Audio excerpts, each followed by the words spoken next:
Palestine. He traveled to the United Arab Republic. Oh, what was that? There it is.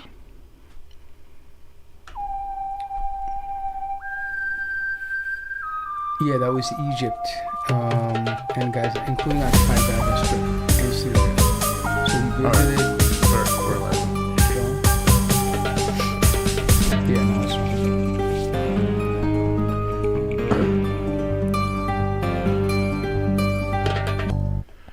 Assalamu alaikum and welcome to the Mad Mamluks podcast. My name is Sim. Along with me are my co-hosts Shaykh Amir Assalamu alaikum and Mort. Assalamu alaikum. Welcome to the show, everyone. Help us out on patreon.com/the Mad Mamluks. Every little bit helps. The upkeep and the maintenance of this show is entirely in your hands. Allah's hands, of course, first, Shaykh, before you chastise me. Shaykh. Let them invest, inshallah, as we all invest. Sometimes, Shaykh, you know, when you correct someone, Shaykh corrects me with his hands first. When he interprets that literally. Hands, bro? Yeah. Morty, don't start taking his side now.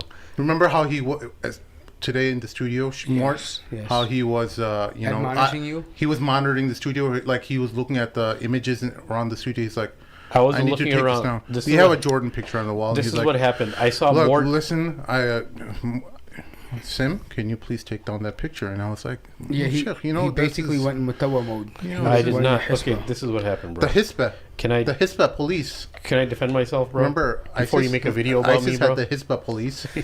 You were the maintainer of these criminal bandits, Shaykh Amir. Was it Taliban or was it ICE? I can't remember. They had Taliban? two radio stations, Amr bin Maruf, and the second was Nahi al Munkar. Which was that? Was that Taliban or was that? No, but that's great. That's freaking awesome. hilarious.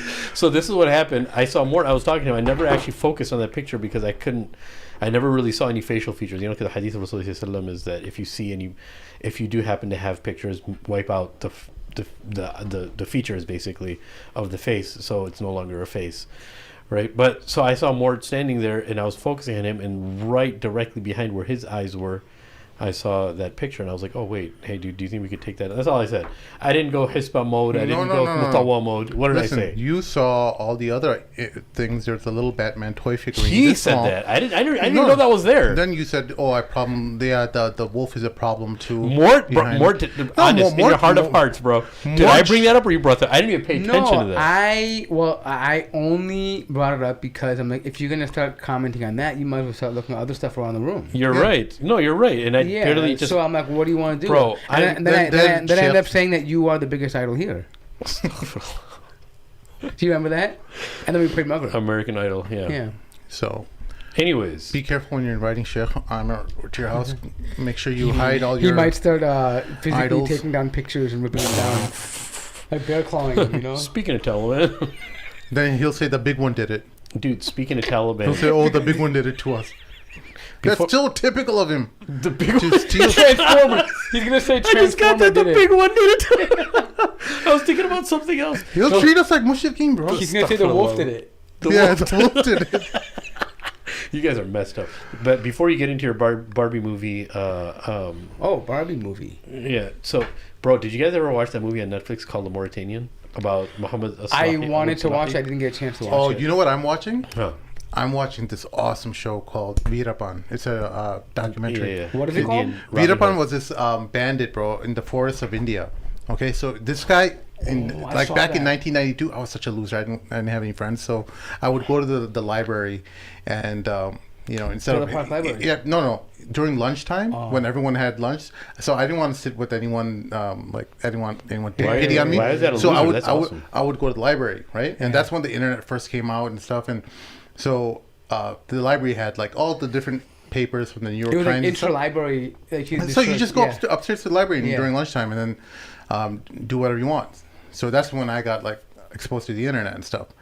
But anyway, so I would read the New York Times and stuff, and all of a sudden I'd hear about this. You'd see a picture of this big Indian guy with a big, huge mustache. Yeah.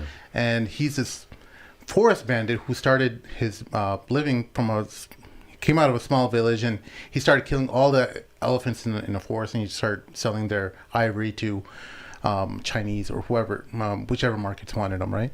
And they didn't really care about that, or kind of did, but then he started exporting sandalwood trees and stuff and cutting them down because sandalwood is very, has a great smell to it and is very expensive and valuable from this forest. And he started having a black market for that. Then they started coming after him with police, and he just massacred them all because he was just like, he had like 10 guys with him in this forest, and he would just kill all these. Like a fortified forest. Yeah, and the Indian government states, I think it was Karnataka, and I forgot the other one. But these two states formed a task force that went to hunt him down. And so, but when I was young, I would just hear these snippets of these stories, right? Because he had made world news by the time, I think by 92 to 94. And by and large, the remainder of the 90s, he was remaining elusive. But it's a great story if you guys So it's a check Netflix. it. It's VEERAPPAN. So is it made by Indians or is it made by Americans? Yeah, I think the Indian production. Netflix is doing a lot of Indian stuff nowadays, so it might be an Indian production. I don't know. It's really well done. I can't tell. Usually, Is it documentary? No, I'm it's saying, a documentary. I'm saying Indian like production value now, like on Netflix, has gone really Yeah, well. yeah, They yeah. do a lot of documentaries. Yeah. Oh man, I don't want to ruin it for people. No, But I'm gonna watch it today. yeah, probably. there's he basically kidnapped this popular Indian actor. Like Yeah, allegedly. yeah, don't say anymore. Don't say Yeah. anymore. Yes, I'm gonna watch it. But you It's know what? awesome. So I installed like this new sound system, and so I wanted to check it out. So I started putting on this movie, and I think it's called Last of the King or something like that. There's a movie that I watched about Scotland. Yeah. Oh, The freaking- Vikings? No. It was like The Last Kingdom. no. It was the Last of King. Or, I forgot exactly what it was. I'll tell you, but it's such a cool movie. It's like It's a movie. it's a movie, but it's about like apparently this is a real story. It comes after Wallace, Robert Bruce,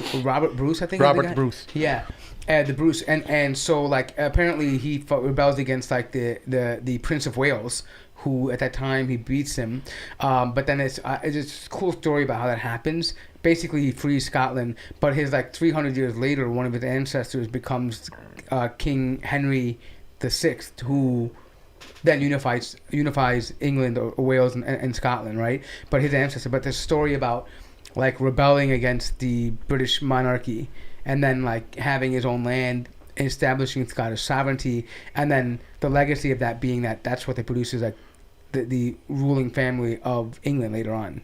Pretty cool. It's a good story. It's well done. It was really It's cool. funny. Robert the Bruce actually doesn't get all the credit that William Wallace. Robert the Bruce did all the work to get Scotland independent, and then a guy like William Wallace, because of Hollywood, gets all the credit. I didn't know that. Yeah, I always thought it was William Wallace. Yes. they made other shows about Robert the Bruce, but whenever people think of Scotland, they think of Mel Gibson and Braveheart, Yeah. it's just funny how history just completely gets rewritten by the most popular form of entertainment, which is movies, and which leads us to our next question. Sheikh, did you watch the Barbie movie? I did not watch the Barbie movie. I don't Why plan not? on watching. I don't want to watch the Barbie movie, bro. Why not? What am I gonna do watching the Barbie movie? Bro? I'm Well, not you even into can Barbies. do some commenting about the I'm not into I'm sorry. Barbies. It's called Outlaw King. Outlaw King. Huh. Before you can watch it. Barbie the Outlaw King. How about that? Yeah, no, I ain't gonna waste my time watching it. People like yourselves and videos, I'll probably watch reviews or whatever. No, but I don't want to waste my time. yeah. Why watching would I? No, but what I found so interesting enough, Lebanon and Kuwait, I think, banned it for promotion of like homosexuality and like whatever else immoral stuff, right? Which is good. Kudos to them. But you know what's really crazy? Justin Trudeau, who's the Prime Minister of Canada, recently separated now from his wife, 18 years. But he's enjoying this new public spotlight. But last weekend was the movie weekend, and it's funny because he takes his son to go see the Barbie movie, and they're all dressed in pink, and he takes his daughter to go see Oppenheimer. And it just seems so reverse. Well, that's how they think, right? They want to change the roles of men and women. What are the perceptions or what are the perceived things that women would be interested in and men would be interested in? Yeah, and they're militant about it. Remember Bill Burr's skit about the WNBA? Like, women don't even support their own cause. Yeah. You go to a WNBA game, it's completely empty. Yeah. True. You know, and it's 500 like people. We've Like talked if- about that, right? Where yeah. how like sometimes if they did like, for example, the reason why they have female fighters in the UFC is because if they had a women's only UFC event, it would hardly sell anything. Yeah. Right. And that's one of the reasons why, for example, when they're talking about the alleged gender pay gap, right? They say, oh, why is it that male athletes get paid more than female athletes? Well, it's because they generate income. Like the amount of money that male athletics generates, it's far greater than female Well, sports. that's because women were never given the opportunity, or else they could have done the same. Sure, thing. they are. It's just that Okay. but whatever. I mean, they'll try to champion anything and try to just make you feel like you should, out of sympathy, just give them more money. But the reality is that the world doesn't work that way, right? If you're not profitable, you're just not profitable. Yeah. It is what it is. Yeah, man. So you saw, I'm pretty sure you. Why don't you give us your review or your take on the Why would you Barbie think movie? I would watch it, Chick? Because you. Because you think I'm liberal, right? No, because 'cause I you- have images on my walls and He plays music. Before and he doesn't grow a big I didn't beard. say all of that, bro. Shababis, before Shababis? before the show started, I wanted to talk about a grave injustice Shaykh Amir did. He insulted my home. He said I have images around the walls of the studio that he politely asked to take down. He said, Image. I didn't talk about images. This image of a Michael Jordan that you have in the corner of your wall. The camera can't see it, but so I can't show it, but it's right behind me. Should I grab it? It's like a little iblis staring at Shaykh Amir. It's like right here, and so this is the direction right where Shaykh Amir is, and it's funny because he's going like this. He's going like this, so it's like Yeah. he's kind of like looking at Shaykh Amir. Yeah, directly. he's looking straight at him. Like trying He's to just, come like, mocking him. like maneuver around him, like because Amir's in a straight path and he's kind of coming on the side. That's what it looks like, right? Okay, can I give it some context? Shaykh wanted to correct us with his hand, first because he said, we first changed with your hand, so he was threatening me. For the And I love, felt bro. really upset by it, and I want to tell you all about it. All our listeners, all the Mamlukis. This is beautiful. So, I never really paid attention to that picture. It's been around for Hey, so many call years. me man. oblivious, okay? I'm one of those people. You're talking about Bill Burr is one of those people that just walk around a waste of a human being looking around. I'm one of those people, all right, dude? So Mort was standing right in front of the picture talking to you. And while I was talking to him, it was literally in the line of sight. So then I was focusing on him. And I was like, oh, wait, that's not just a silhouette. Because it's kind of far away. It's always kind of in the dark. And I was like, oh, it actually There is. it Like, is. it's not a silhouette. Mort brought it. It's not a silhouette. This is Michael Jordan duking Sheikh Ahmed Iman. He's coming around him like in the corner. It's a nice little spider web on there too. Can you clear that up? It's all right, dude. I need Oh wow! See, and now it's gone. See, I didn't even need to say anything. It's just gone now. So I said to him, hey, man, are you okay if you take that picture down? That's all I said. And then Sim said, hey, man, now it's taken down. Look, it's a consensus we're of the gonna put Michael scholars. Jordan It's, right a, here. it's a consensus of the scholars. Only the for ulama sculpture. have already talked about it, Sheikh. Like they talked about drawings, okay, of a lot in Uzza that was happening back then. Yeah, Just talk to them. Just talk to your I did. Shayukh. Yeah, I did. And, it's not. How do you it's feel not about that, only Michael? sculptures. You took my spot. Michael took my. How do you feel, Michael?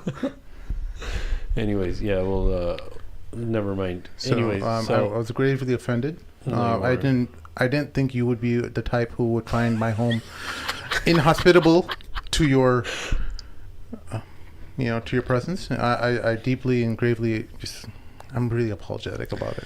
I'm so sorry. Just don't make a video about me and throw me under the bus, or else I'm gonna have to reply with the. We'll probably just expose your career on the I'll Madam just write a Luke's. letter about you. No, we're just gonna expose your employee file with the Madam Luke's. That's all we're gonna do. Yeah. But listen, hey, just something popped in my head. We'll just call you a compassionate imam, like Hakikachi. Yeah. You a compassionate imam. Oddly enough, I'm the one who coined that term. Did you? I'm the one who made that term Get up. the heck out of A here. long time nice. ago, yeah. Did you? Sorry, this popped in my head. But did you guys hear about this Biden administration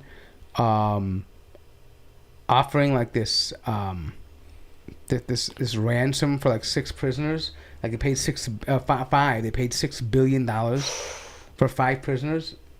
Have you heard about that? No. Yeah. That's a massive amount of money, though.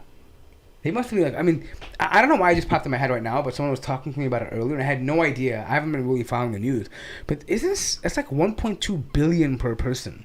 For which prisoner? There was some prisoner exchange, and America paid $6 billion for 5 people. I don't know if either with Russia or someone else or some other country or what it was, or China. I don't know what it was exactly. Just look it up. Biden administration pays $6 billion in ransom. Oh, it's for Evan Gershowitz. Was it? Who was it? I don't know. There's 5 people. There's 5 individuals. Let's see here. Yeah, I don't know. Anyways, I just thought that. I mean, it just was so, maybe for me because I don't really follow the news that much, but it seemed so low key that someone actually brought it up to me. I had no idea that it happened. But yeah, what is it about? Prisoner swap. The Wall Street Journal reporter held in Russia. Yeah, but I think does it mention the other? Like there's, I think it's maybe there's a deal about what it talks about. Joe Biden has said he is serious about pursuing a prisoner exchange for Wall Street Journal reporter Evan Gershowitz, who has. This is from July though. Is this something new? You know what? This was something that happened recently. Let me just. I think you're making. Yeah, well, go ahead and talk about it. I'll pull it up.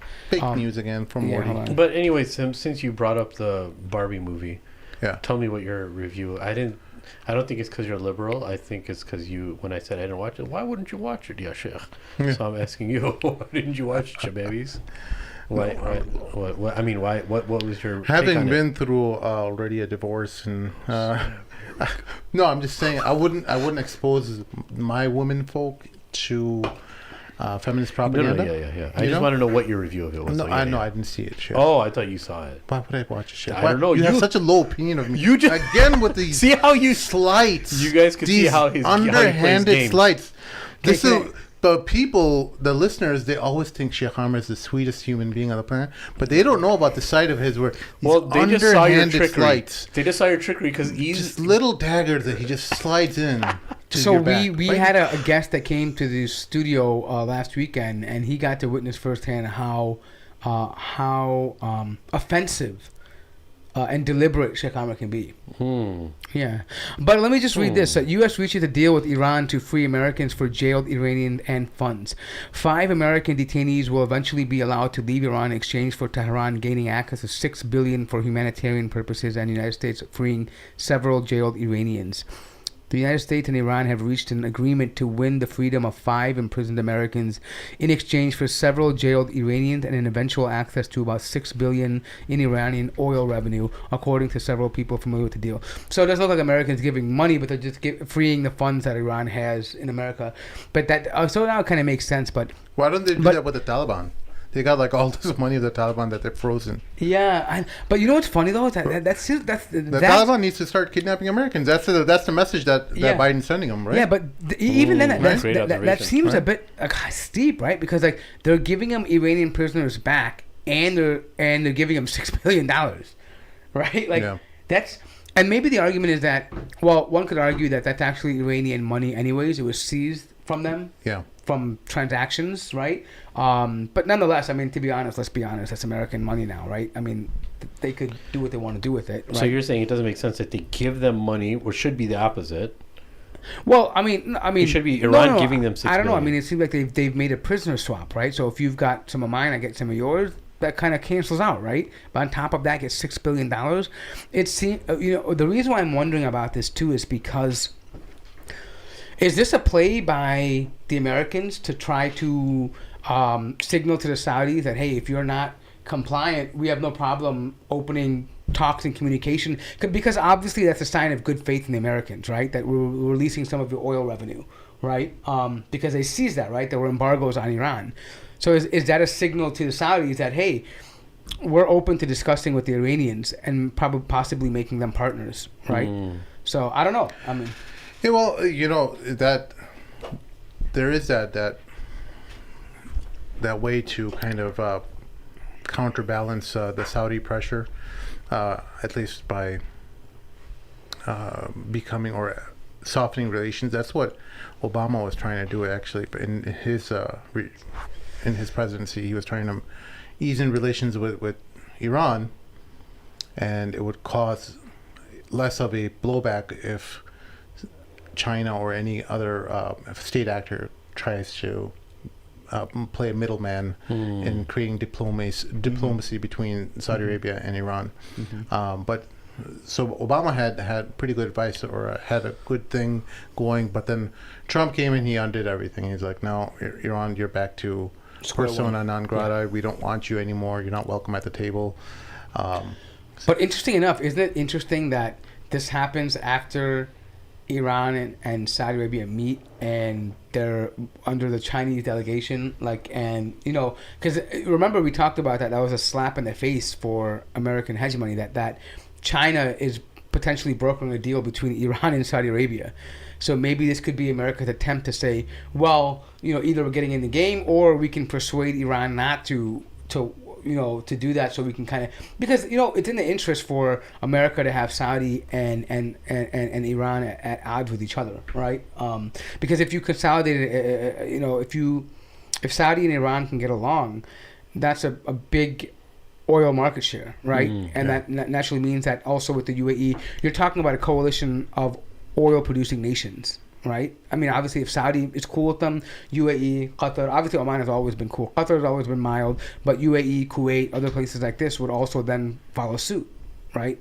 Along with places like Morocco, you're creating a chance for a unification based on the petroleum production. Maybe they're trying to offset something. I don't know. Yeah. Honestly, I haven't read up too much about the story, so... Yeah, we'll come back to it. I just thought I'd mention it because it came to my head. Yeah, it's probably maybe something to put on the back burner and just come back to. Yeah. I wanted your thoughts on a little bit more deeper about this whole Barbie thing, because the video is called Barbie. I know the title of the episode is called "Should Muslims Watch Barbie?" Go ahead, yeah. Should you... Why shouldn't they watch Barbie, Sheikh? Can you tell them? Number one, she's naked. No, I mean, before even getting into all that stuff, that superficial stuff is very important Islamically. But a lot of Muslim women are watching it. That's why we're talking about it. I didn't even know that. So many Muslim women. It's like a watch party, right? It's dressing up. It's not even it's like a women thing. Like every girl is going to watch it, and including Muslim women.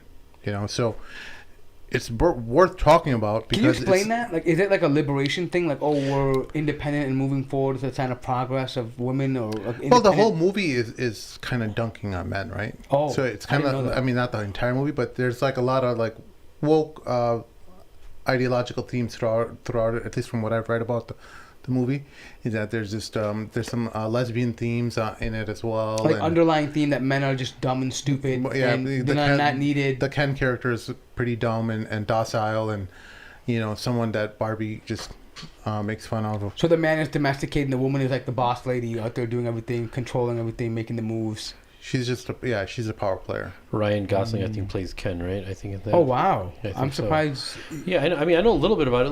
Look. To be honest with you, I didn't even think of. I didn't even consider watching it. I always thought of it as obviously a movie honing into all girls back in the day used to play with Barbies. I don't know if they do anymore. And they used to play with dolls and Barbies. It kind of just hones into that nostalgic feeling. And they kind of thought of it as that because of the way it's supposed to be very glamour and glam and really pink and really all this, super colors and really attractive. I was like, okay, whatever. It's just some woke, movie and culture is going to be promoting some type of homosexuality. I knew that was going to happen, but I never actually considered watching it and then I'm probably considering it only for the sake of understanding why so many Muslim women are watching it and why so many women in general are watching it. But I honestly didn't know it was like a thing that many Muslim women are watching it. I think it has something to do with childhood. Like, because if they came out... But they lace it in there. That's the poison, right? My thing, though, is that, of course. But there's been so many movies they've done now that have been from our childhood that I haven't seen because I know, they're going to, for example, I don't know, some Disney movies that have now gay characters in them. Well, now you heard about the Snow White thing, right? The Snow White, they're no longer like... Is it a black character? They're like a cast of characters who are like all over the spectrum. They're not no longer dwarfs. They're not no longer dwarfs. Oh, it's just like one... They're like freak after freak. Like, yeah, okay. Yeah, well, I don't know if they're supposed to be like more inclusive apparently. So they got like black people who are part of Snow White's gang and trying to redo history. Like just completely like changing this. They made black people and dwarfs? like no, I think they also added like no, they're no dwarves. They just added like different people. They're not even dwarves anymore. That's the thing. Like other kin, like the whole story is cute about dwarves, and yeah. like it's like a it was a nice little story about like yeah. I mean, Snow White, yeah. Yeah, but now it's no longer about that anymore, and I'm sure they got like some hijabi as well in there. No, even with Little Mermaid. Look, Little Mermaid. No. I think the mermaid was black. No, it's not about being black or anything. No, I know it's not. I know. It would be not, even if you made a dwarf and it was a black dwarf, it would be fine, right? Because the dwarves are an integral part of the story. Right. So they're fundamentally changing. You're fundamentally changing the whole story just to fit. That would be like making Aladdin into a female. And if I'm not mistaken, look, I don't remember Snow White and the Seven Dwarfs. I saw it a long time ago. What was it actually? Look, this is an honest question.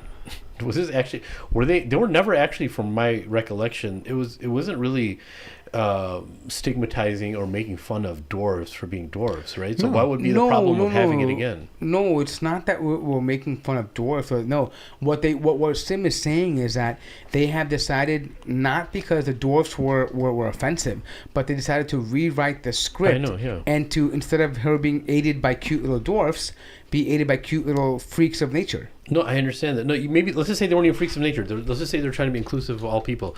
Look, the reason why I asked that question is not because of, like, I was trying to look for reasons, but if it is that, look, in order to replace something historically, which people used to watch and read about, you're trying very, very hard. It's very clear that an agenda is being pushed in order to change a story, in essence, change history, right? I'm just using history loosely as a term, but changing it in order to promote your own idea. Why can't you, if your ideas of inclusion are so dynamic, why don't you develop your own story? Why are you going back and trying to change everything? Oh, because it's profit. Yeah, exactly. No, I know. It's not just profit. There's an agenda, right? There's an ideology that they want to perpetuate using existing storylines. Yes. And like, here's an example. So they're no longer called dwarves, but they're called magical creatures. So these are the new magical creatures in the Snow White. I'm sorry about this banner here, but yeah, there's one dwarf. There is one dwarf apparently, but they're all magical creatures. Is there a leash on him? What is that? Where's the Latin representation? I'm pretty sure someone. Where's the Arab? Oh, the guy's wearing a hijab, all the way in the back. Wow. Can you expand that picture? I can't even see it properly. Yeah, let me see if I can find a better picture. Yeah. Yeah, just copy the image and then copy the URL and then paste it. No, copy the image URL. Yeah. But yeah, dude, it's when we started hearing about Little Mermaid being, black, and look, there's obviously nothing wrong with anybody being any color, right? But the fact that you have to go out of your way to change something because you're trying to make a point. If you weren't trying to make a point and it wasn't so obvious, yeah, whatever, dude. But it's trying to make a point, and it just becomes so. It lets you know how superficial the ideas are that they're just using, cheesy movies in order to promote on all levels. And we're seeing... Maybe that's Jesus in the back. Oh, like, is that a Turkish guy in the middle? With the hat? Is that a fez? No, it looks like a pirate hat. No, the right. Black guy? No, in the middle. Like the white guy. Oh, with the Gandalf staff? With the staff of Pharaoh or whatever. What is that? I don't know what that is. And what are these colors? Like, what are they doing, bro? It's... Gotta make it colorful. Anyways, dude, it's funny, but it is it's interesting. Yeah, so I'm actually gonna read up on this whole Barbie movie thing, but I'm really skeptical. It's almost like it doesn't seem like it's worth my time. We've been talking about these things, and we knew this was inevitable. These kind of things were gonna happen. It just sucks that our women folk from our deen are inclined. I want to see what magnitude it is, but I don't know, man. It's yeah, but to be fair though, man, this Barbie movie is just a tip. I mean, there's so much other stuff that they watch and they listen to. Let's be honest, right? This is just a microcosm of what's out there. TikTok is way much worse. I mean, it's not only that. Like, if there's something that you need to put a clamp down on your like in the consumption of just your family. Forget about whether it's your kid, daughters, or sons. Everyone, bro. Yeah. It's just your social media. I mean, I'm not surprised. I guess what I'm saying is I'm not surprised by the content of it. It's fairly normal right now. And this is just a small tidbit of what they're actually consuming, right? Like the influencers they follow, these so-called therapists they're going to and listening to, right? All that stuff, it's a combination.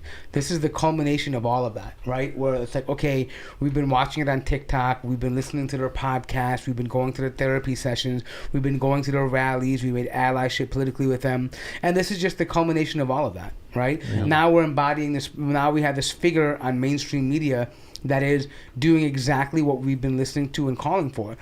You know, emasculating men. Men are not important. Women don't need to answer for anything. There's no accountability. There's no judgment. There's no repercussions.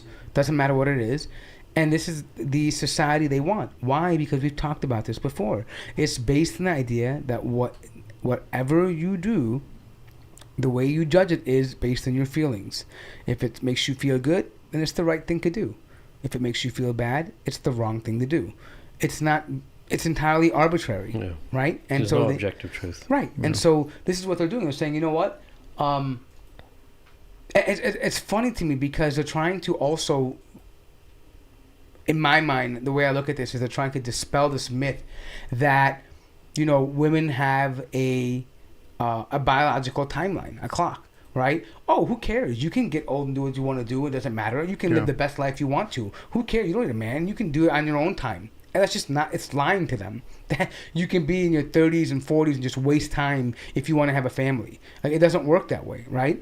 It's delusions. This is feeding into delusion that you have all the time in the world to do this stuff and that there's no repercussions behind it, right? Yeah. I'm not saying men are any better. Men also, they're falling for this delusion too, right? That, oh, go out and maximize your profit and you know, smash random women and you're fine, you know, you have the power to get married and all this stuff, right? This is the feeding into the delusion that you don't, like it's okay to live this way and there's no repercussion. There's nothing abnormal about it. You can grow up and you can grow up to be aged just fine living that lifestyle. And the reality is that when we come down to it, we look at it, all the people that we see around us that live that lifestyle, that aged in it, they didn't age very well in it. Like they end up being very depressed, very alone. They're finding like just things that are trying to find meaning in their life. They'll be doing extreme things like maybe resorting to doing crazy things on social media or having expensive lifestyles or blowing money more. Just to there are studies that show that the more people use social media, the more they are dissatisfied with their own lives.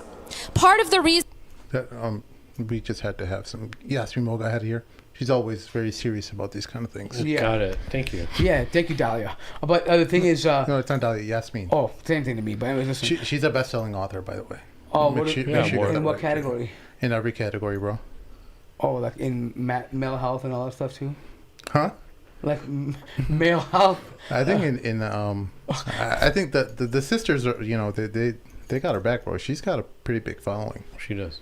That's cool. I mean, yeah. What? Look, whoa! Look at her Instagram. I'm not familiar with what she got 1.4 million followers. Okay, let me be honest with you, bro. I've never heard more than 2 minutes of her speech before. Because it's always like, in Islam, you have to be a good Muslim. Yeah. Why? Because you want to pursue the path to Jannah, like I feel like she's talking to people like that are obvious stuff, you know. But but people love it all. I don't know the difference between the two sisters. No, it's not. I'll be honest. No, okay, look, one's like works in DC. Dahlia. Who's the one that works in politics and was on like Dahlia? She was on our show. Oh, okay. But and then Yasmin is like the author that a lot of sisters go for, like self-help. That's wonderful. But I mean, I'm just saying for me, and this is gonna come off weird, but I personally don't listen to any sisters when they talk. Why not? I just don't find that's so misogynistic. It is. But it's just a personal thing for me. I just don't find them. Do you feel like something stirring in your heart? No, I just don't find benefit in it. Like, I don't really, I mean, it's very rare for me to be like, oh yeah, I can't wait to hear that sister talk about deen with me. Like, it's just, I'd rather just listen to a Muslim brother. There are some. I'm sure there are, but I'm saying just for me itself, it doesn't do anything for me. Like, I'm like, like, I mean, look, I think sisters are for sisters and men are for men, right? I mean, it's just what it is. I mean, I feel like I think men are for both. Yeah, for both. Yeah, you could say that. But I'm saying that for me, like, there's nothing that they could tell me that I can't hear from somebody else. As a Muslim male. Yeah, Right? but I don't think that's a fair comparison, Mort. I think you're being a bit sexist. That's probably it probably is. I How won't is deny that sexist, bro? He was talking about his preference, bro. Look, if he's talking about, I'm not saying that the brother is wrong for. He could. You said he's sexist. That's wrong. Look, there can be an argument made for that kind of attitude by certain people, but generally, like, look, I've had similar attitudes like that.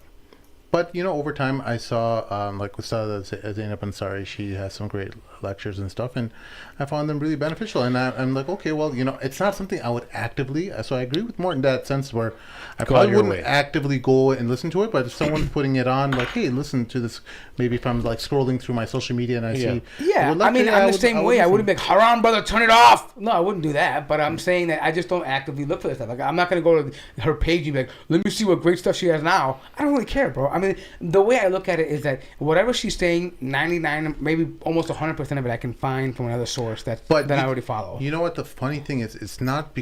Here's what the interesting line or delineation we need to make.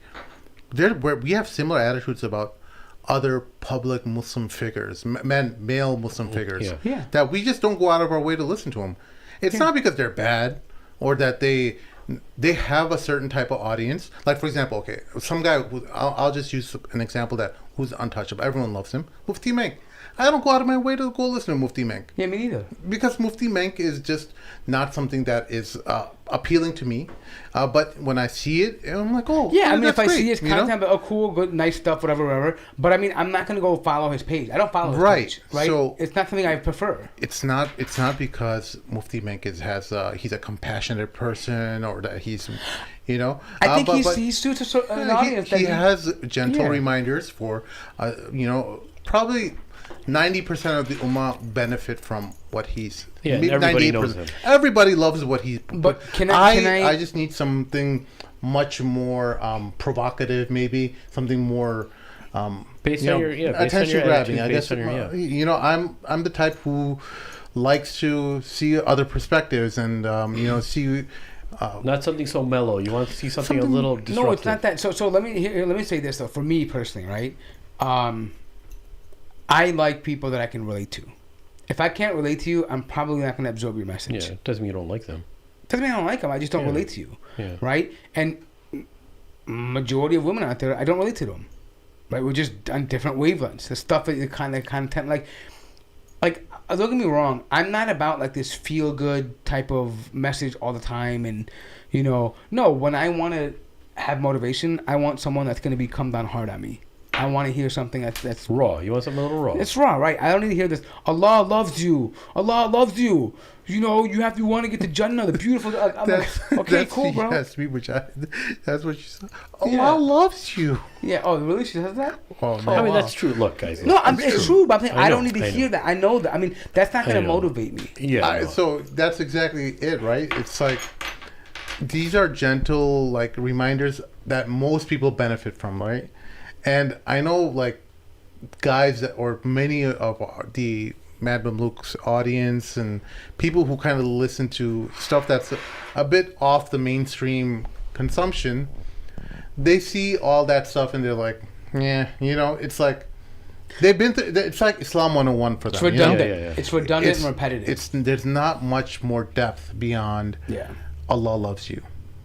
Right. I mean, I'm sure that there is a little bit more. We're exaggerating it a bit, but like, I want to hear that Allah's going to punish you too. I think it's more because than that I think for me, I need that balance. Yeah. It's not cool that you always talk about love. Yeah. No, I need to see, because my mind naturally is going to say, what about the other side? Yeah. Right. And so I need someone that's going to also. What about the person who did wrong to you? Where's the justice? Yeah. You know, you want to hear about the justice too, right? Well, you know what summarizes it for me?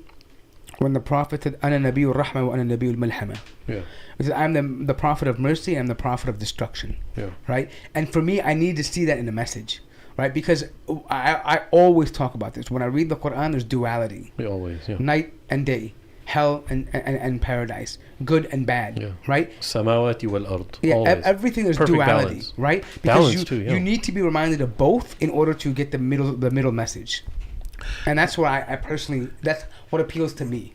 And that's exactly what many people are seeing as a problem among the quote unquote celebrity duat, meaning the people who are the most well known, that there's this overemphasis on compassion, on mercy and things like that, and that people aren't being reminded that there needs to be this other element that tells people of their consequences of their actions. Like, hey, you mess up, these are the punishments Allah subhanahu wa ta'ala has laid out for you. Yeah. And it can't always be positive reinforcement. Yeah. There needs to be that balance. Yeah. And as you get older, you realize like everything in the universe has balance. Yeah. And you can't just have this one-sided view of the Islam that's palatable for society and that you're just gonna, hide away or brush underneath the rug. Yeah. Because that's what the Christians have done. And what happened to their religion, right? What did the Christians do? You're saved. Yeah. You're saved. Everyone's saved. And Hallelujah, Jesus. Everyone's saved and everything's okay. Just accept Jesus, but they never talk about the people who don't accept Jesus, even though it's in their scriptures, right? About hellfire and stuff. Well, because like they believe that God is love. Even though God still loves you, right? And we still love you. It's just fake love, right? That I love you, but at the same time I'm going to call you a heathen and an Arab, but I still love you, right? I love you because God, in that kind of nonsense. But can we just address something? By the way, in the meantime, while I say this, can you go ahead and produce a StreamYard link? It seems that the woke Muslim nation has appeared in the chat, and they're very upset that we're focusing on what women do based on the title. So apparently, if you have a conflicting opinion, I'm gonna have Sim put on a live link for you to join in if you so will, desire to do so. We can talk about it because she says, "Isn't it strange for grown men to be concerned with what women are doing? Many of their podcasts focus on doings of women. Why are men addressing men?" We've had entire podcasts about men being men.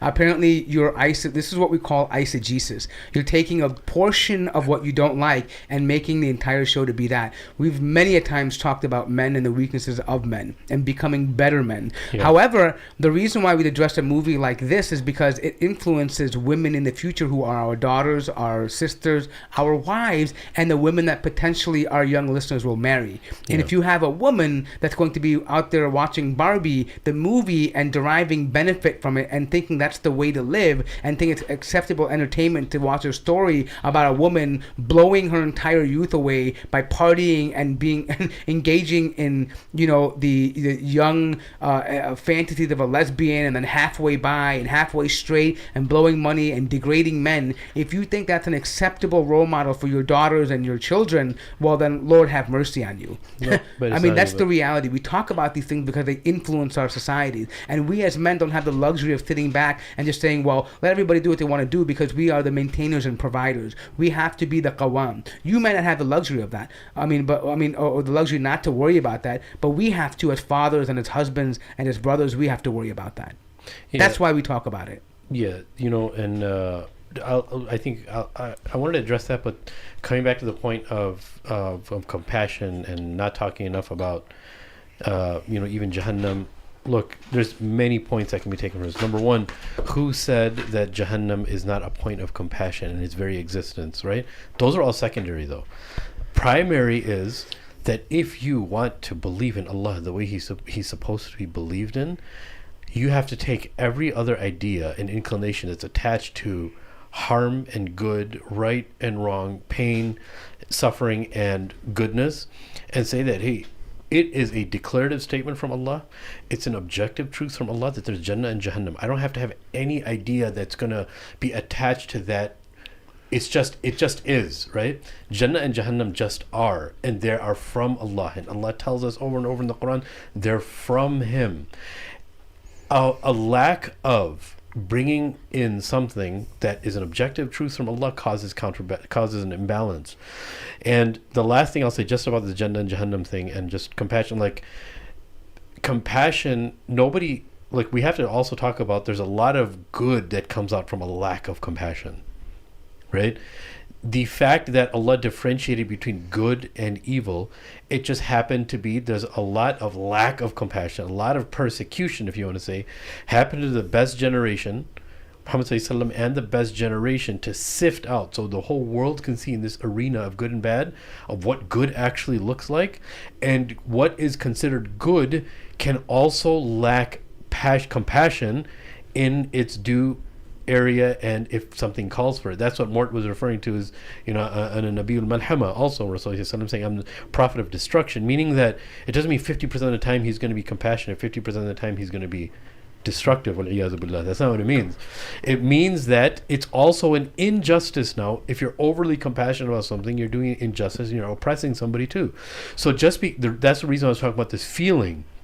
Just because something makes you feel good when you do something, it doesn't mean that you're actually compassionate. You can actually be very oppressive with a face and a bold face and being compassionate towards somebody, right? Yeah. It's a very simple, elementary example, and I'll let you talk, sorry, is that if I think it's compassionate for me not to order my children, yes, order and command them to pray, because you know what, they're tired, he's 13 years old, you know what, he's 14 years old, you know what, she's 15 years old, I don't want to ask them to do too much, right?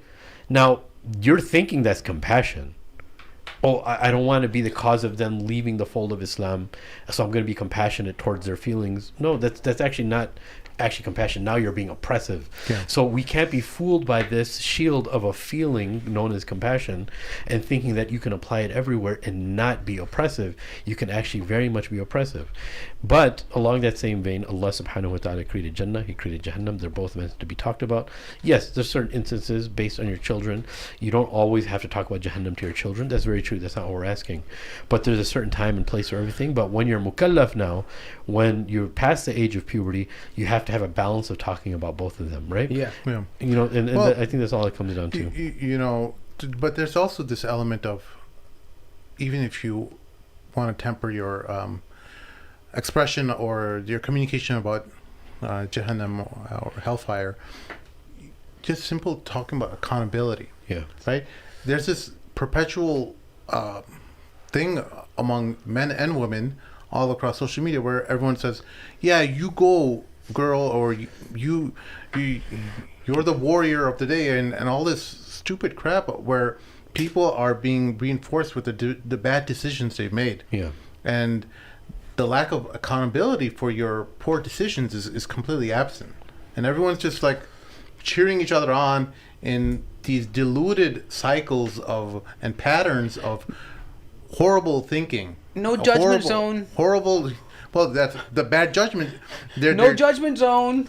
The judgment is exactly the word, because yeah, all the judgments that these people, or decisions that these people are making, are based on incoherent, illogical frameworks of thought, where you're not able to even express why you believe in something, and it's just based on feelings. And when you look at feelings, you're like, wait, feelings are so ephemeral. They change from one moment to another. And how could you base your decisions on this, like life-changing decisions? Marriage, divorce, all kinds of different major life events are being changing your gender. Because I don't feel like it. Like, wait, how about therapy? How about, these other options before you cut your genitals off? Yeah, and how about your feelings aren't always your best option to follow? I mean, like, we have to be in uncomfortable situations, right? I can feel to do many things, but I'm not going to do it. I don't know why that screen is blank. I don't know if that matters, sorry. but I just didn't know if the stream No, I was just... Yeah, so it doesn't matter. Look, dude, we have to have enough maturity to know that I'm having these feelings, I'm having these impulses. I'm not going to give into it. But it doesn't come always down to what's pragmatic and practical in this life and the benefit in this life is good. It's because Allah said so. That's what we're trying to bring. That's what our goal is, to bring this back to. It doesn't matter what result it's going to have. It's regardless, it's a commandment of Allah to refrain from it. It doesn't matter what Allah gave you those feelings, but He commanded you also.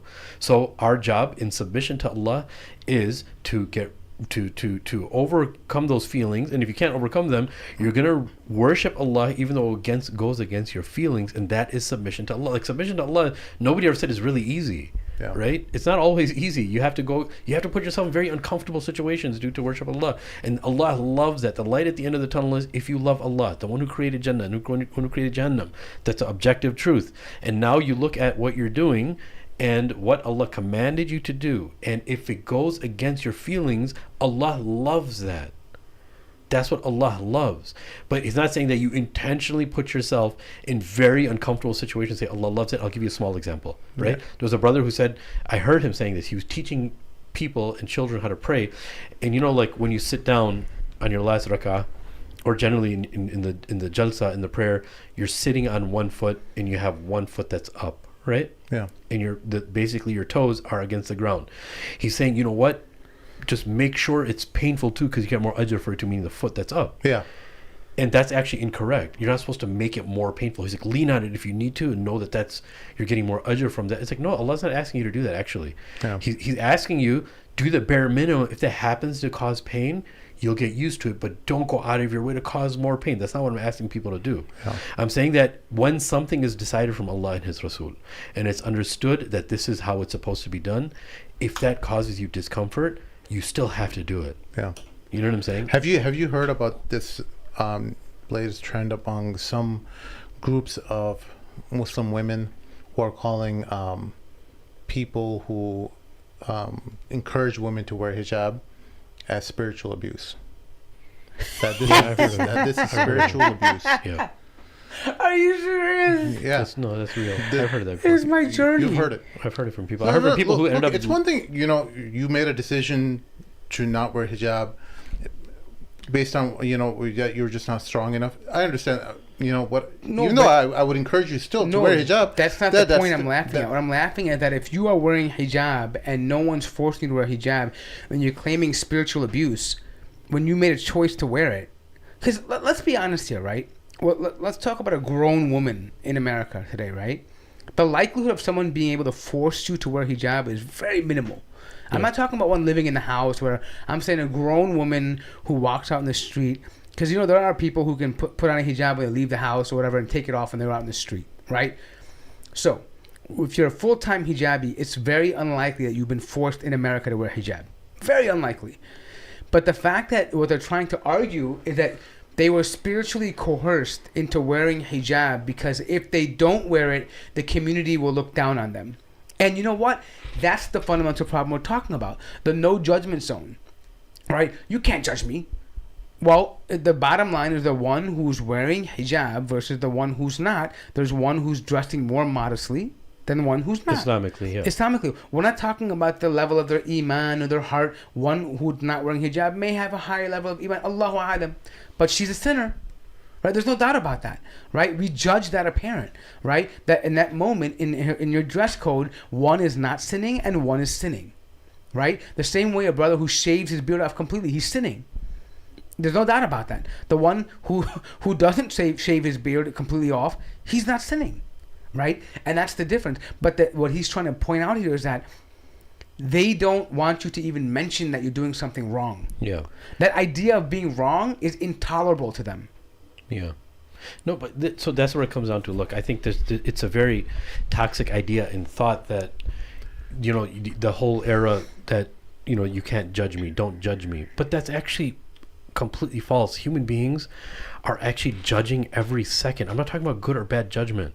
Human beings are judging all the time. That's basically how we know that there's danger. That's how we know if somebody's like me. That's how we know if, okay, this person... I remember you mentioning this a while ago in one of our earlier podcasts. Actually, it just came to my mind. Like one of the brothers, he came to you, one of our guests, he's like, you used to listen to metal, huh? He's like, how do you know? Because I wear rings. Because you were wearing all those rings. And you're like, how did you know? He's like, I could tell by the rings. Now, it happened to be that it came out on the face value of supportive of the way your attire is. Yeah. But he still judged. Yeah. Of course he judged. We're all judging. Like the whole idea of you can't judge me. What do you mean by used to? I'm sorry? He's still a deviant. He's listening. No, I'm not saying that's deviancy. No, but what I'm saying is that everybody is judging. Yeah. So when we're acclimated, like listen to this very, very carefully. It doesn't matter if you're a man or a woman, bro. Allah subhanahu wa ta'ala ordered men and women to they're helpers of one another, and they have to enjoin good and forbid what's evil. If I see something on my brother, by the apparent, he's doing something evil, or he's doing something haram, if you want to say. Something that's even disliked, a true sign of love is giving him nasiha, giving him goodly advice. Show him the Michael Jordan picture. Show the, this is what Shaykh Amir did. He gave me good brotherly advice to take down my Michael Jordan this picture. filthy, shirky picture is going to come down now because of Shaykh Amir. Okay, bro, listen. Lanatullah alayk ya mushrik. Yeah, you guys know how easily I'm distracted, bro. Just stop. I have the mind of a reptile, bro, of an iguana. So check this out. Imagine we're your friends too, who have similar. We're all the same. brains. We're all cuckoo, bro. I'm already like thinking about our next topic. Okay, go ahead. Yeah, we're all cuckoo. But the fact of the matter is, everybody's judging. Secondly, in Islam, you're encouraged to see things, not seek out things, but to see things and not be blinded and just let it go, because we're questionable for that. So we're not doing it because we think we're better. We just have to do it because Allah asked us to do it. Like, Allah commanded us to enjoin good and forbid what's evil. But it doesn't mean we're judging. Nobody's judging your iman. And I think it's a false statement to say you don't have the right to judge because I see something from the apparent that's incorrect Islamically, because Islam is my way of life. Yeah. And it should be in every cell. And I see something, it doesn't mean I'm judging anything. I actually used my judgment to come and talk to you. So if you have a problem with it, that's how humans are. No, so I think you're taking the judging too literally. Of course, people judge, but that's not what they're talking about. They're talking about the fact that you can't judge my lifestyle, right? But me, on the other hand, it's related. That's why I mentioned it's related to that. The judging of how someone, whatever, the judgment to go talk to somebody, that's not what they're going to argue about. But never mind all of that. All right, I'm going to take the totally other position here and just come out and say, Muslims, we are to judge. The only thing, when we talk about not judging, we're saying we're not making a declaration of someone entering Jannah or Nar. Exactly. That judgment is reserved for Allah. Yeah. But in every aspect of life, when you're getting married, a father is going to scope out a man and make sure he judges everything he does. Dad, don't judge him. Yeah, right? Don't judge him. Who cares if he's degenerate, Dad? I mean, I love him. But more, right? And he's going to say, wait, hold on one second. Muslims judge everything, even if you bring a witness. If you have someone as an imam over you, if you have someone you're doing business with, if you have someone as suhbah, companionship, you're going to judge the person, the people they keep with them, the way that they dress, the language that they use, how they earn their money. All of these things is the character. If the imam didn't judge people, we wouldn't have the ayah of ilm al-hadith or ilm al-rijal. Like, we wouldn't have this whole science of this. They literally judge men to figure out who was authentic, who was thiqah, and who was not. Right? Without this, we have no religion. Actually, one of the conditions is people had to judge the prophet to see if he was a prophet. Exactly. Right? How do you come to that conclusion without judgment, without faculty? Allah offers you all that. Even the story in Surah Al-Kahf, when he's judging between two men, the man judges the decision to not be thankful. This is how you discern your judgment. I mean, your decisions in life. You make the judgment. You decide whether you're going to do business, whether you're going to interact, how you're going to respond, all of these things. If you, even in giving nasiha, you have to be able to judge a person in order to give nasiha at a level he understands. You're going to say, listen, either he can tolerate it this way or he can't tolerate it that way. Either he's smart enough to know it or he's dumb enough not to know it. Whatever it may be, you have to be able to judge them. Yes, exactly. No, so that's more. Look, that's why I said, in order to even have that conversation with somebody, like you mentioned, for instance, somebody shaving their beard completely, they're a close friend of yours, or somebody who doesn't, intentionally doesn't wear hijab, for instance. Now, we're not what we're doing is we're looking at an apparent, and it's there. Okay, this person's a Muslim. They're one of my family members, for instance. They're one of my relatives, or whatever. And I'm just going to give them nasiha that they should not shave, or they should cover their hair, whatever the case is, right? Now, in order for me to go and have that conversation with them, I have to look at their appearance and I have to make a judgment. Sure. That has to take place. Right.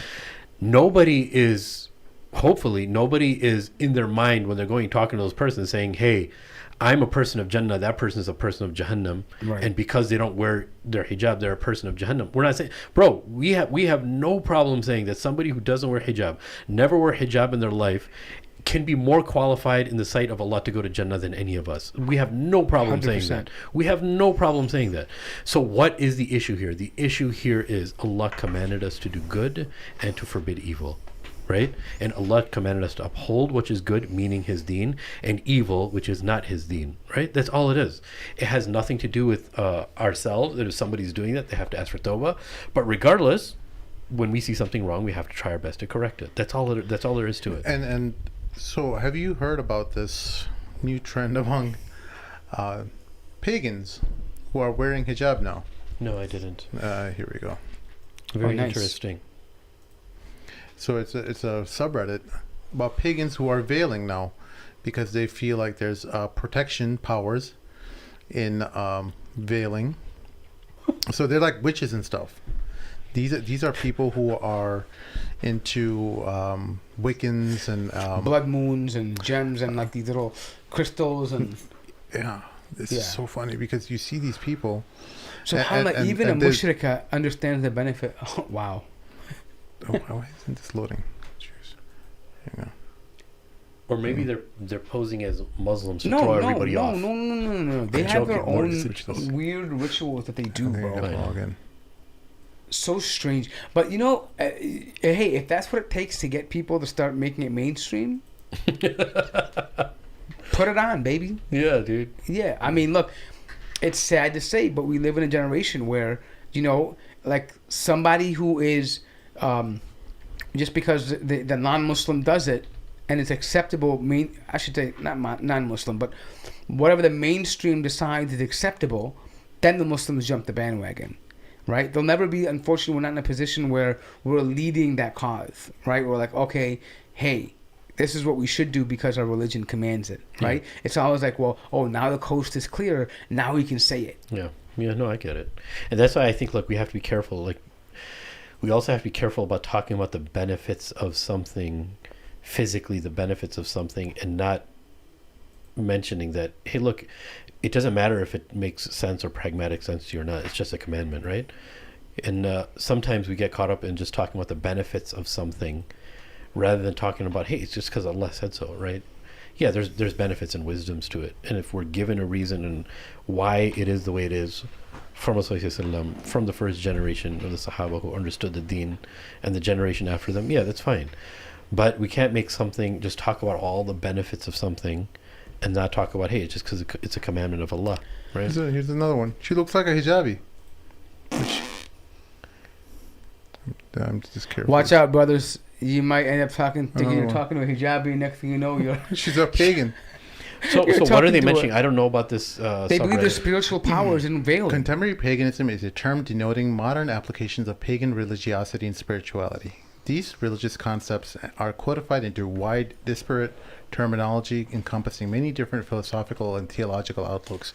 It generally encompasses religious traditions focused on reviving and drawing inspiration from pre-Christian traditions of Europe, North Africa, and Near East. Modern paganism typically does not include African, Native American, East Asian, or other traditions who deliberately do not identify as pagan. So here's another one. Ooh, this one's interesting. Basically, they don't want to offend the Hindus calling them pagan. So I wonder if they have their own like religious police, like, hey, you're not following the veiling correctly. Look, because her sister, your hair is showing. You're not a real pagan veiler. Oh my God, wow. She's all niqabi, bro. That is so deceptive, bro. Crazy. Wow. I can't tell you how many brothers are gonna start falling for these people, bro. And they're really marrying a mushrika, bro. That's pretty crazy, actually. Oh my God, what is this? This has got to be some type of troll. No, that can't be real, bro. This is a Somali sister, bro. This is some type of troll. No, I think just putting up pictures of people that are veiled. She looks like a Wiccan, bro. That's Wiccan jewelry. No, that's just a regular jewelry now. I think they're just putting up pictures of women to give them ideas of No, bro, this is a whole subreddit. There's like 2,200 people in here. Yeah, but how do you know that the actual people, those are people that actually do Well, I think they're probably sharing some Yeah, that's what I'm trying to say. They're sharing ideas, but right. these, look, that's a real person right there. Yeah, but that's like a do-rag, bro. Okay, what about this? Okay. What is that, bro? She's into some of that Dungeons Dragons Oh my gosh, stuff. you put a tie-dye over it. I'm carefully scrolling sometimes. Anyways, bro. Yeah, dude. So. Here's another one. Wow. You look more Jewish, to be honest. Okay. Oh. Another one. This is very, very interesting, dude. Yeah, it is interesting. Can't explain how. I mean, How isn't happy I it am? the irony that they have like some of them have the modesty to even cover their faces when they put their picture up, and then here on the content we have Muslims that are just It's you one know, of these guys. I was gonna joke about this, Oh but this my messed God. up, dude. That's actually a tori on your head, bro. It's not even. Wow. Yeah, dude. I don't even go on these type. They of, look like Jewish women to me, to be honest. Yeah, I don't even go on this kind The of stuff, gypsies. bro. Yeah, And gyps- the gypsies are they cover I their think head it's an too. offensive term. No, gypsies are a tribe of people. They don't call them gypsies, the Romani. That's what they call them. That's your woke stuff, bro. No, but I That's think not they what- don't like to be That's called not the that, ideology bro. I follow. Are you Yeah. trying to say Mort's his mind has been infiltrated by the woke agenda? So Hey, can we go back to that one cool subreddit where Muslims have problems? Yeah. Hey, I got one for Chef because I was. It's a slow news cycle, so I was doing some research on my own. I'm like, let's look up for let's look at Muslim marriage subreddit that has some always very interesting things that can always be shared on the show. That's pretty much my default whenever the news cycle is slow. I go on to Reddit. Let's see. Here we go. Actually, you have to link me to that so I can just kind of browse it around. I'm sure I'll find something. It's just called Muslim trove. marriage. I know, but Troublesome I'm not marriage? even really a Reddit guy. I just kind of end up coming across it when I Google something. yeah. I have a Reddit Okay. app, but I just don't really use My it. husband's ex-wife wrecked our relationship. I, 25-year-old female, recently got married to my husband, 27-year-old male, before we got married. My husband was married to a very evil woman, 37-year-old female. This woman was 10 years older and pure evil. She concealed her age at the time of the nikah to marry him, and I am personally convinced that she was into dark arts and magic and evil. Slander again. He finally liberated himself from her, and it was a very nasty divorce. He married me over 2 years after leaving her. When she found out that I was marrying him, she tried to get under my skin and sent me romantic emails that my husband wrote to her. I am over a year into my marriage, and this woman sends me extremely disturbing videos. When my husband was married to her, they used to make videos of their private moments. No. They had a collection of such videos, Where's Maheen when you which need him? were for their own private viewing. This woman sent me a few clips of her being intimate with my husband. It broke me from the inside to watch them together in that situation. I really wish I had never seen those. Since then, I do not feel close to my husband anymore. Those videos changed me. I understand that when they were made, my husband and her were married, so they were not doing anything haram. But still, watching them made me feel like I have no business being with this man. My husband assures me that that was all in the past, and we should not allow this woman to mess up our lives. Yes. He makes sense, but deep down inside, I just can't get over it. He says we should get therapy, but our marriage was fine. My issue is with this woman and what she did to me. So how could any form of therapy fix her? And I would love to hear from someone who's been in a similar situation. Yeah, so let me just first off say this, right? The problem is with you, right? Because you're letting this woman win. The whole purpose of her sending you the video was to make you not like your husband, right? And by you allowing her to use that, and if you already know it's halal and you know what happened at that time, and of course it's disgusting to see that, but your husband didn't do anything that was haram. He did it as a chaste man, and she's intentionally disclosing, and there's a hadith about that, by the way, speaking about the issues of this. Yes, sir. That's something that she has to be accountable for. However, you have to be intelligent enough to know and put your emotions aside in this moment, as hard as that may be, but you have to know that this woman's intention is to make you feel exactly that is the goal of this entire thing, to make you despise and to separate you from your husband, right? Why would you let her win in that situation? Yeah. She wants you to feel that way so that you leave him and that you don't find attraction to him. Yeah. And you look, the reality is, this is a very difficult situation for the sister to be in. I understand. It's actually very mature of her saying that she tried. She mentioned in there, I know this has nothing to do with anything wrong of my husband, but me watching those videos made it very distasteful for me, to the point that I'm having lots of trouble, and it's not registering well with me, obviously, right? So it's obviously very mature of her to say that. It's very nice of her to say that. Look, preventive measures are important. When you know that somebody's out to get you, you just don't open those things, especially if it's a video. You don't know what it's going to be. You don't open it. But look, she was curious. She opened it, and now she's in a very, very difficult situation. And there's not too... If somebody already kind of signed out and the husband said we should get therapy, she mentioned that our marriage was fine, but now it's not fine, right? So now it's a good time to get therapy, if anything. But the point is, look, there's shayateen from the human beings and shayateen from the jinn.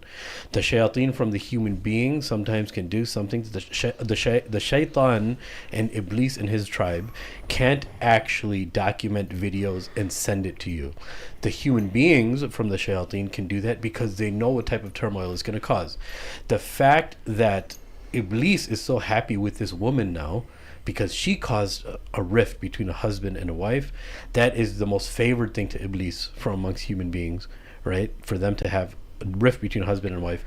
And this sister should know, rest assured, that there are shayateen and there's satanic-like actions that even the shayateen get jealous of from the human beings and say, man, I can't compare to that, right? Yeah. And that's how you know this person's gone. This person, I mean...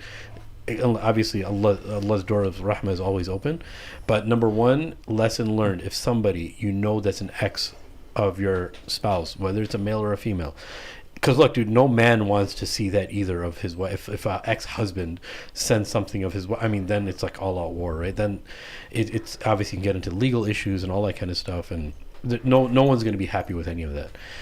But lesson learned is, if somebody who's an ex that you know is trying to get under your skin, because she knows that this person is trying to get under her skin, is sending you texts of the past, sending you videos of the past, have enough self-restraint, and it's not easy, to just delete it instantly or block that person. That would be the best thing to do. Is if you know this person has your contact information and has your email information and they're ex of your spouse and they're trying to cause problems, just block them on all levels. Block their emails, block their numbers, block everything possible so they can't access you, because now cutting off ties is much more beneficial than keeping ties, right? That would be the best thing to do. But I mean, is that a reason for her to leave her husband? No, Islamically it's not.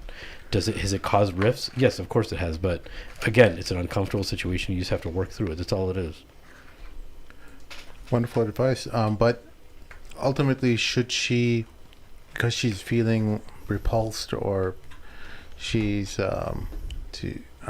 because I'm sure that the video itself has some kind of emotional scarring. Of course. How does she? I mean, she should go to therapy. Mm-hmm. I mean, I think the first barrier is that therapy is not going to help. I think that she should correct that thought, and that therapy can help.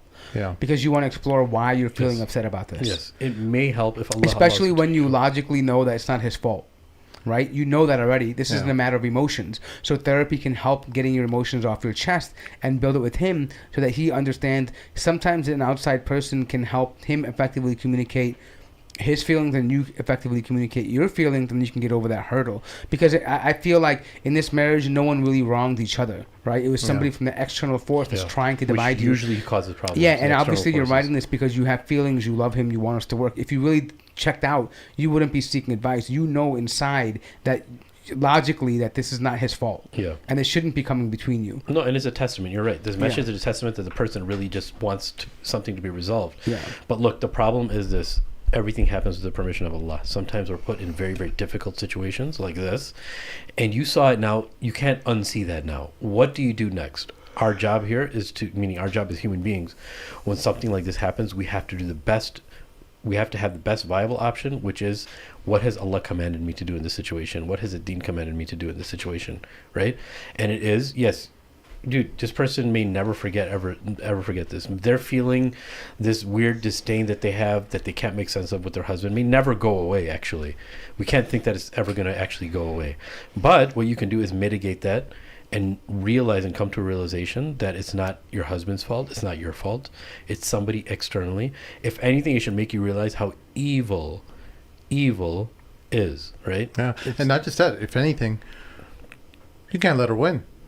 That's what I'm saying. Ultimately, you break up with him over That's this. what she wants. That's what she mission accomplished. That you was let my her point. Yeah, that you have given in. And to be honest, what I have to say is this: you have to understand as a woman that he went through a painful divorce to get away from her, and he chose you over her. Very true. That action in itself. It's different if he was cheating and he did it, and then you can understand there's some scarring, there's some hurt, there's some things that you may not be able to forgive. Right? Understood right there.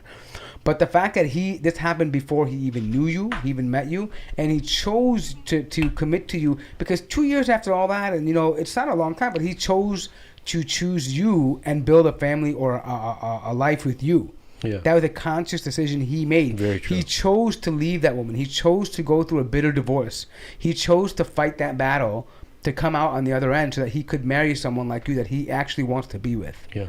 And this person can be a source of, if Allah permits, a source of shifa if she ends up leaving him for this reason.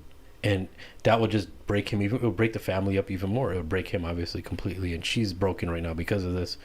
But the reality is, like you said, bro, like, you should feel very, very special that now he's seeking some type of help in you and he needs your support.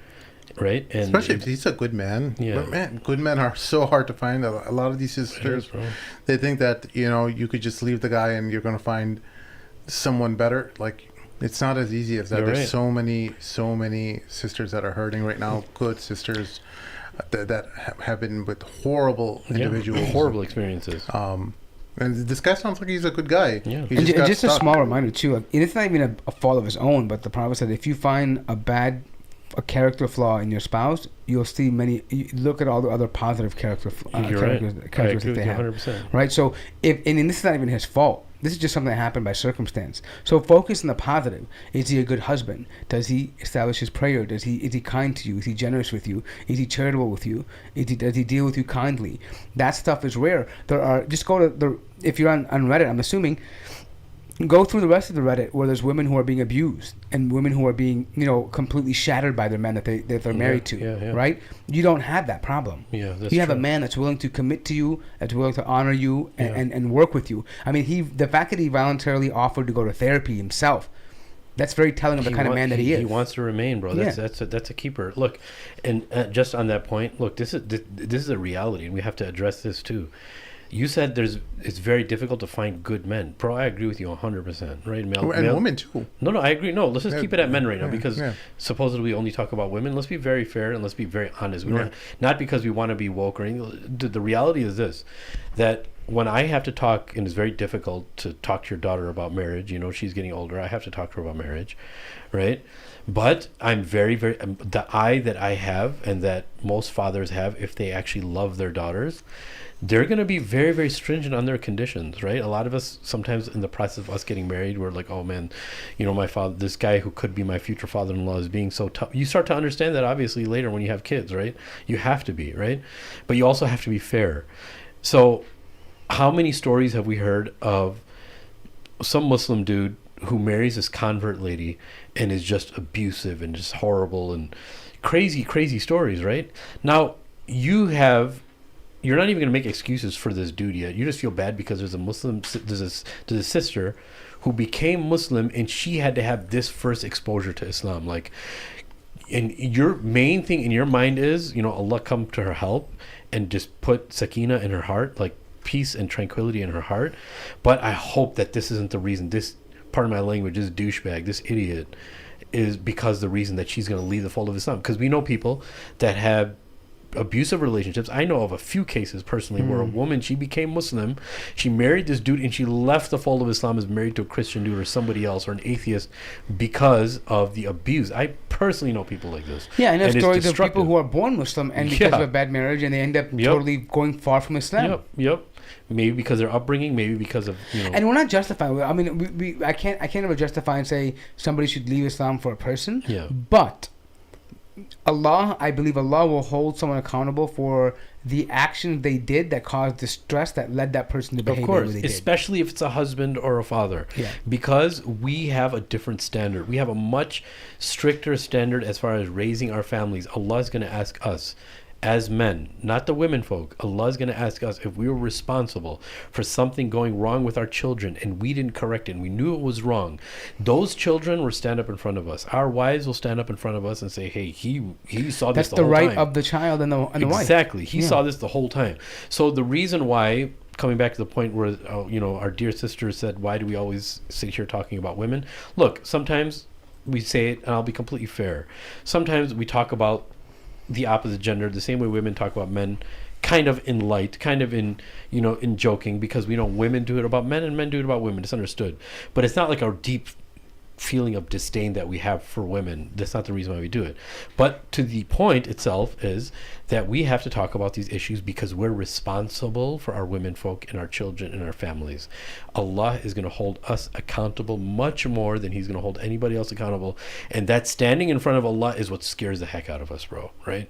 And we have to make sure that everything's in line for us, at least to the best of our ability, because on the Day of Judgment, if any of my children can be like, hey, I can get away from this because my dad's here, or he was my dad in this world, and I can throw it on him and I can get into heaven and I don't have to see hell because of him, hey dude, the hell with you, bro. It's his fault. That's what's going to happen on Yawm al-Qiyamah. Nafsi. That's what's going to happen. The wife is going to say the same thing. Hey, he was responsible. He's the one. I mean, just imagine you're going to be so oblivious and inattentive of people that we will be standing side by side and men will be uncircumcised.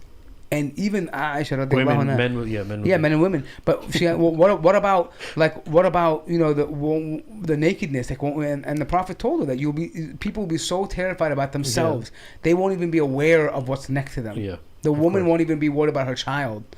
I mean, that's how much of a burden it's going to be, right? So in that moment, do you think that someone might not abandon their father or their mother? Because at that moment, it's about eternity in Jahannam or paradise. Yeah.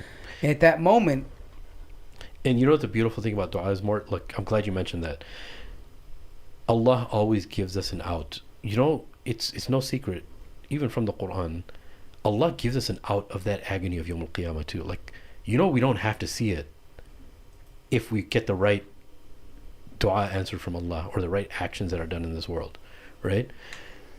So imagine, dua is such a powerful thing. If you ask Allah to give you Jannah without any reckoning, the fact that you have such fear of that day, because Allah says it's a fearful day, and you make dua about that day to be saved from the agony of that day, not only does Allah answer your dua if you're sincere in your dua and you work towards it, because Allah tells the truth, but secondly, you're so used to making this dua, you want to have nothing to do with the Day of Judgment. So inadvertently, all of your actions are going to have to do with saving yourself from that day. You're conscious of it. You're conscious of it all the time, and it starts becoming your subconscious, right? And that's also a major lesson in the moral of this story, is that we don't want to see that day, and because even on that day, our children will throw us into the fire if they need to.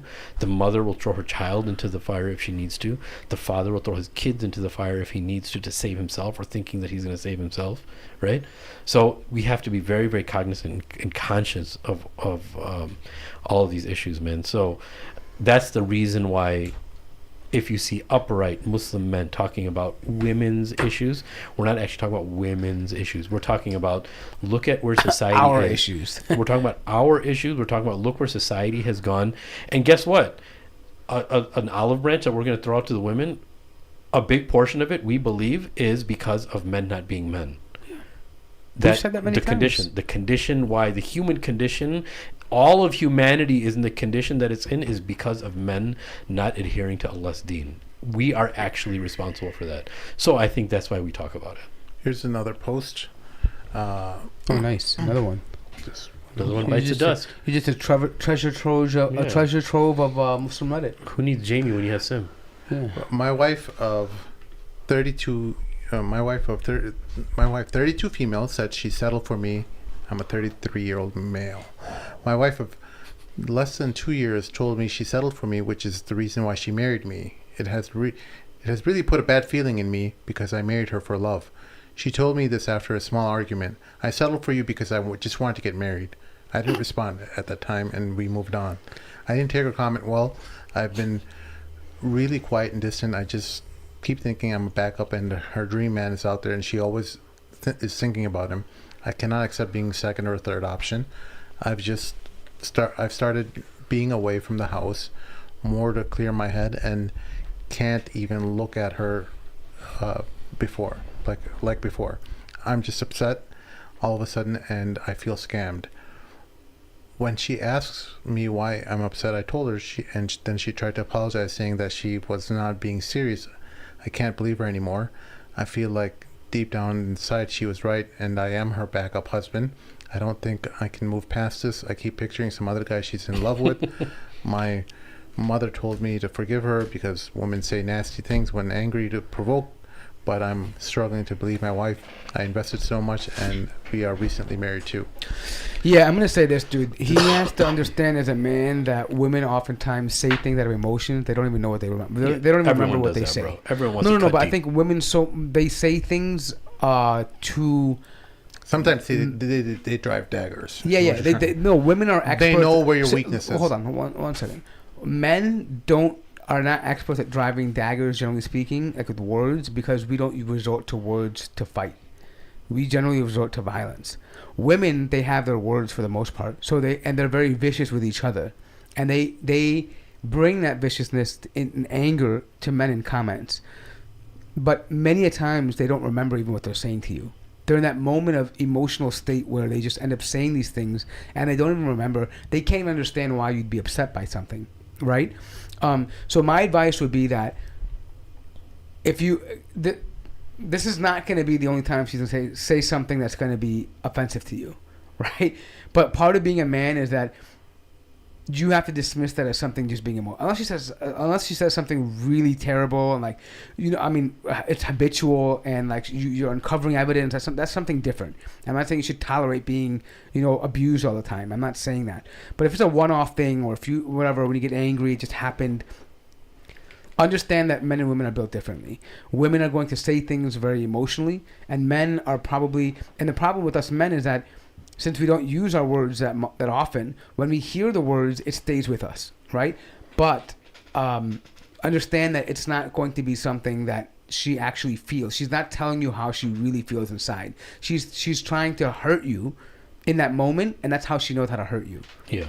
I think I was expecting more to say, dude, shut up and man up. Well, I don't know. I mean, it is something really specific that she's saying. Yeah, it is. That kind of has me wondering whether she may really feel a little bit like that. No, that's really easy to say when you're angry. Look, dude, yeah. I'm not even going to say... But you're ugly. I don't even like you that much anyways. Yeah. I mean, dude, that's so easy to say. It's even if you love somebody, number one, we have to understand, unpack what love is, but that's for another episode, dude. But... meaning the misconception of what love is. But first and foremost, dude, it's so easy to say something out when you're angry. I could say that to my spouse if I'm angry, bro. I would never say that. But I can understand when you're in the depth of an argument, or when you're, God forbid, you have to fight. Look, I understand. It's easy to say that, and you don't mean it. You know what's easy to say? A swear word, okay? Because that can kind of come out of your mouth, and everyone knows. I think it varies from person to person. I'll tell you why. I didn't mean to cut you off. That's something specific. No, it is something specific. It would be specific if she articulated to him a certain person, that there is a certain person that she actually likes. That's and specific. That would be very specific. But dude, I know when you're in an argument, when you're in a fight, Allah protect us from being in vicious fights with our spouses. But I know that it's very easy. Because certain things cross your mind, you want to cut you said, deeper. Hey, you know what? I had a proposal and I denied him just for you. That's very specific. Yeah. Yeah. Like, I mean, that's you guys something. have never heard that before? No. Out of your mind. No, but thing is, but saying that, it's like saying you're ugly, or you know what, I whatever, you're it's the same thing when a woman compares you to a different man, like, oh, their husband does that, right? That never feels good. But they obviously they're not, you ask them about it a few days later, they're not really in the state of mind where they thought about what they were saying consciously, and I'm saying generally speaking. I'm sure there are some women who actually do feel this way. I'm hoping if this is a one-off thing, that she just said it to piss you off, and the fact that she doesn't even remember it and she's like, why are you so mad, means that it indicates to me that she doesn't even realize what she was saying. Yes, more so. But look, you just rewinding a little bit, you mentioned something about daggers and look, the reason why we feel that it's daggers, that women know how to use daggers when it comes to, because look, we have a very different dynamic, right? It depends who the words are coming from. That's why it seems extreme. If it comes from somebody else, if it comes from your friend, you're not really going to care that much. But if it comes from your wife, if it comes from your husband, it's a very different thing, right? So when it depends, number one, who it's coming from in order for it to be classified as a dagger. That's what we're actually confusing it for daggers, right? But that's what the reality is. When it's coming from your wife and it's coming through by way of a fight, then it has a more pronounced effect. So I understand this dude. But this dude should actually understand, look, love isn't just about always having a relationship where even when you have fights, just because you have fights and your wife says something very difficult to your husband, says something very difficult for you to palate, it doesn't actually mean that they don't love you. It doesn't mean that they're not going to die for you. That's actually not true, right? What the reality is that when we're in fights, and Shaitan, this is the reality of it, Shaitan gets in between and he's that spectator and instigator. And what you want to do is your pride gets in the way, right? Because Shaitan loves when we're prideful, because that's what he is. He's a very prideful individual that didn't allow him to do sajda to Adam alayhi salam. And that is going to continue until Yawm al-Qiyamah. So this pride that comes in, you actually, when you're in a fight, everyone's been in this, you just want to dig deeper. You just want deeper. You just want to cut deeper because you actually don't hate this person at the time. It's about winning that moment. Yeah. If you were to take that moment away from the timeline, none of this would actually be happening. So in this timeline, which is going to last anywhere from 5 minutes to an hour, depending on how long you fight when you get into it, it's that timeline. Take the beginning, take the end, just like how you crop a video on YouTube. Take the beginning, take the end. In that moment, you just want to be the one who cuts deeper because that moment is the only moment that matters to you right now. And in that moment, we say things that are evil because we want to cut deeper, not because we hate the person. Right. And the reality is, before that moment happened, you love the person. And after that moment, you know, some it's of us... more about hurting them rather than actually meaning what you're saying. Exactly. Right. That's all it is. And that's what I'm trying to tell the guy. Bro. I'm trying to tell the guy that she doesn't mean what she's saying. If it's a one-off thing, if she's constantly saying something different, but if it's a one-off thing, you got to be man enough to know that, listen, she's just being emotional right now. You have to pull it off. And because to be honest, most men, we forget about shit, you know, stuff like this, right? Like, it just goes away eventually. Women tend to like hark on everything. Whatever you say, they're gonna remember it for the day you die, right? It's just generally how it works, right? But understand that it's not from a place of and I would say to blow a marriage over this one incident. Yeah. But I will say, if there is any corroborating evidence where she may have thoughts or she had some kind of broken relationship that happened before the marriage that she wasn't completely over. That could definitely be. Yeah, that's what I was saying. I mean, if there's nothing like, if there's something going on, you uncover as evidence. That's a different story. Yeah. If this is a one-off thing, what she said when you guys got mad, she was upset, you know, don't make a big deal of it, right? Yeah. And just let her know that you're upset. You're really hurt by it.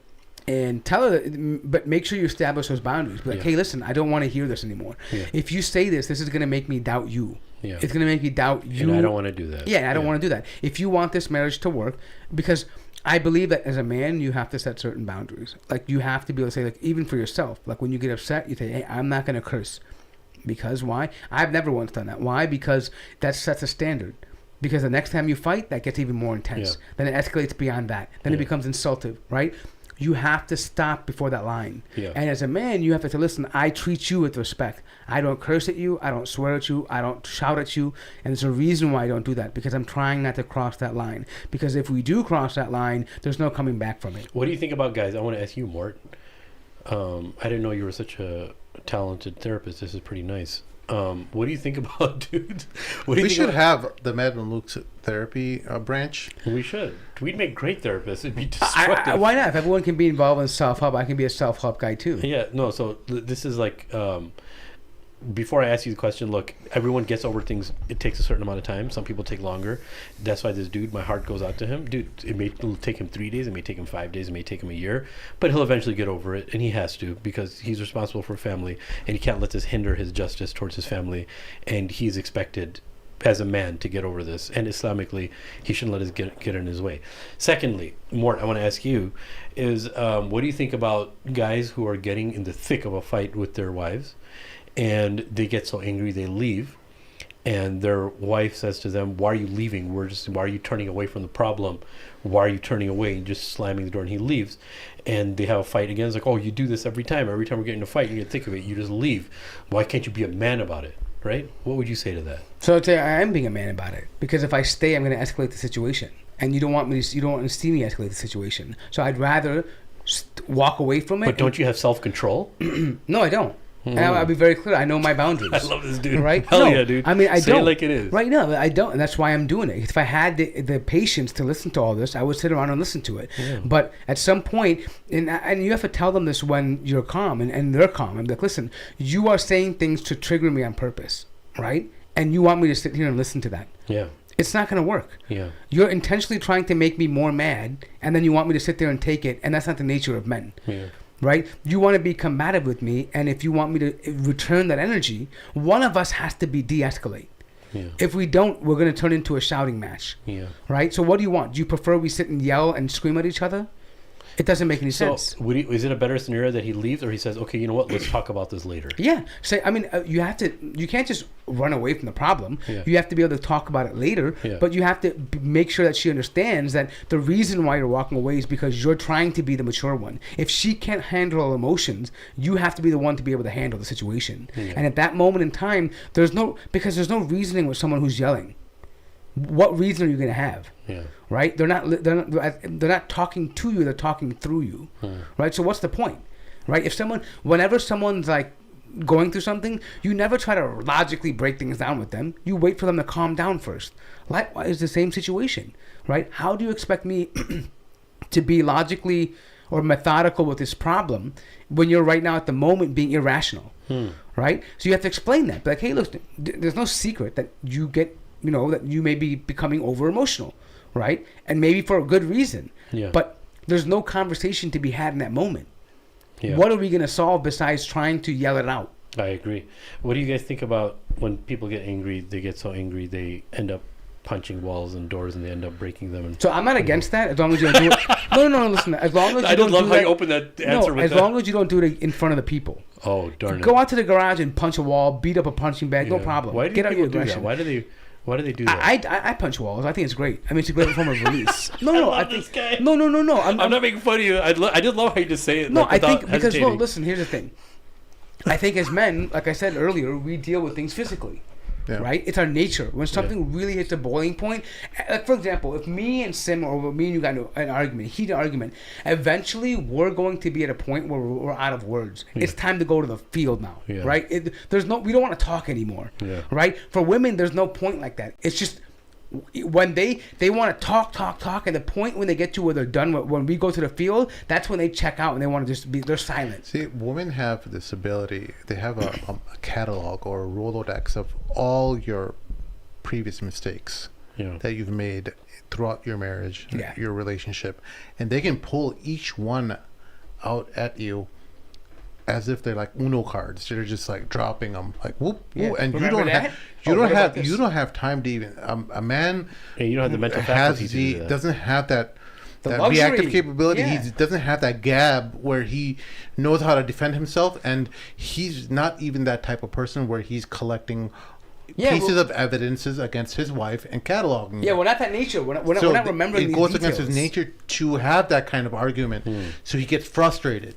Yeah. And so if he either yells in other men who are weak men who don't know how to control their emotions, they end up beating the wife, or the men who are in control. Like I think what Mort said about walking out of the door is being in control. You removing yourself out of that situation is being a man in control. Yep. Just like in a street fight, you should walk away from it. But there are women who will block a man's way out of the door as well. They'll say, "Hey, bring it on!"